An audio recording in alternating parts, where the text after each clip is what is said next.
লিডুত কল ইণ্ডিয়াৰ বিৰুদ্ধে ৰাইজৰ উত্তাল প্ৰতিবাদ কল ইণ্ডিয়াৰ ডাম্পিং গ্ৰাউণ্ড বন্ধৰ আহ্বান টাংচা ছাত্ৰ সন্থাৰ কল ইণ্ডিয়াৰ ডাম্পিং গ্ৰাউণ্ডে কঢ়িয়াই আনিছে চৰম ভাবুকি নিশ্চিহ্ন হোৱাৰ দিশে লিডুৰ বহুকেইখন ঐতিহাসিক গাঁও মুক্ত খননত নিৰ্গত আৱৰ্জনা পেলাবলৈ কল ইণ্ডিয়াই ব্যৱহাৰ কৰাৰ ডাম্পিং গ্ৰাউণ্ডৰ বাবেই বৰ্তমান নিৰ্শেষ হোৱাৰ দিশে আগবাঢ়িছে লিডুৰ ঝৰ্ণা বস্তিকে ধৰি বহুকেইখন গাঁওকেইখনত বসবাস কৰা সহস্ৰাধিক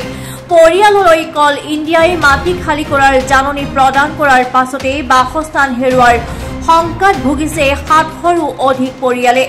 বছৰ বছৰ ধৰি লিডুৰ টিকক অঞ্চলত বসবাস কৰা লোকসকলে নিজৰ প্ৰাপ্য অধিকাৰ বিচাৰি বহুবাৰ প্ৰতিবাদ সাব্যস্ত কৰি আহিছে যদিও কল ইণ্ডিয়াই কোনো গুৰুত্ব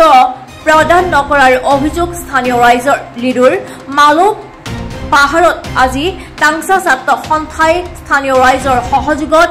এনেদৰে এক উত্তাল প্ৰতিবাদ সাব্যস্ত কৰিলে হাতে হাতে বিভিন্ন প্লে কাৰ্ড লৈ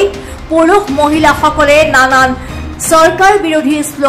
গানেৰে পৰিৱেশ উত্তাল কৰি তোলে সংগঠনটোৱে কল ইণ্ডিয়াৰ ডাম্পিং গ্ৰাউণ্ড অতি শীঘ্ৰেই বন্ধ নকৰিলে পৰৱৰ্তী সময়ত জংগী আন্দোলনৰ কাৰ্যসূচী ৰূপায়ণৰ হুংকাৰ প্ৰদান কৰিছে আজি সদৌ টাংচা ছাত্ৰ সন্থা টাংচা জাতীয় পৰিষদৰ নেতৃত্বত আজি মালুগাঁৱত এক শান্তিপূৰ্ণ এক প্ৰতিবাদী কাৰ্যসূচী লোৱা হৈছে আমি সদৌ টাংচা ছাত্ৰ সন্থা স্পষ্টভাৱে এটা কথা কল ইণ্ডিয়াক কওঁ কাৰণ কল ইণ্ডিয়া যিটো ইয়াত ডাম্পিঙৰ যিটো আপোনাৰ প্ৰজেক্টটো লৈছে অতি সোনকালে বন্ধ কৰিব লাগে এই ডাম্পিংটো আৰু কোনো পধ্যে এই গ্ৰহণযোগ্য নহয় যে ইয়াত মালুগাঁৱত কমচে কম 200টা বেছি ইয়াত পৰিয়াল বসবাস কৰি আছে ব্যক্তিগত মুনাফাৰ কাৰণে ইয়াত জনজাতি যি মালুগাঁৱত বসবাস কৰা টাংচাৰ ৰাইজৰ ঘৰ বাৰী নিশেষ কৰি মিলি যে কল ইণ্ডিয়াই যে নিজৰ ব্যক্তিগত মুনাফাৰ কাৰণে আপোনাৰ ডাম্পিং কৰিব এই কোনো পধ্যে গ্ৰহণযোগ্য নহয় আৰু সদৌ টাংচা ছাত্ৰ সন্থাই স্পষ্টভাৱে কৈছোঁ কল ইণ্ডিয়ালৈ কৃতপক্ষলৈ আপুনি অতি সোনকালে আজিৰ পৰাই এই ডাম্পিং এই মালুগাঁৱত বন্ধ কৰক আৰু মালুগাঁৱক ৰক্ষা কৰক ইয়াৰ পূৰ্বে আপোনালোকে ৰাষ্ট্ৰীয় ঘাইপথৰ কাষত এক প্ৰতিবাদী কাৰ্যসূচী গ্ৰহণ কৰিছিল এক স্মাৰকপত্ৰ প্ৰেৰণ কৰিছিল মাৰ্ঘেৰিটা মহকুমা প্ৰশাসনলৈ তেওঁলোকৰ প্ৰতিক্ৰিয়া কি আমি চৰকাৰলৈ হওক আমি GMলৈ হওক আমি বহুতবাৰ স্মাৰকপত্ৰ প্ৰেৰণ কৰিছোঁ প্ৰতিবাৰ ইহঁতি প্ৰতিশ্ৰুতি দিছে কিন্তু প্ৰতিশ্ৰুতি মাত্ৰ মুখতে দিছে কিন্তু আপুনি পাছফালে দেখা পাব যে এই প্ৰতিশ্ৰুতি মাত্ৰ মুখতে হয় কিন্তু কাম কাজ ইহঁতি এই গাঁৱলৈ পাই গৈছেহি এতিয়া আৰু এবাৰ ডাম্পিং হ'লে গাঁওখন শেষ হৈ যাব কিন্তু সেই বস্তুটো এই প্ৰতিশ্ৰুতি হৈ ৰ'ল কিন্তু আজি আমি ইয়াৰ পৰা স্পষ্টভাৱে কৈছোঁ আপোনালোকে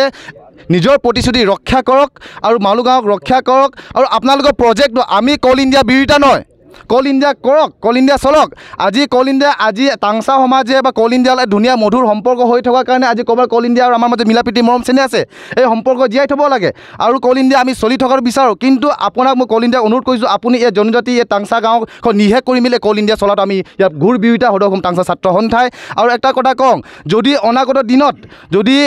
আপোনালোকে যদি এই ডাম্পিঙৰ কামটো যদি পুনৰবাৰ চলি থাকে আমি শান্তিপ্ৰিয় আমি শান্তিৰ মাজত আমি থাকি ভাল পাওঁ আমি সকলো মিলা মেচাৰ মাজত থাকি ভাল পাওঁ কিন্তু পুনৰবাৰ যদি আপোনালোকে আমাৰ শান্তিৰ স্বভাৱটোক যদি আপোনালোকে যদি নৎসাত কৰি মেলি যদি পুনৰবাৰ এই গাঁওখনত ডাম্পিং কৰে তেনেহ'লে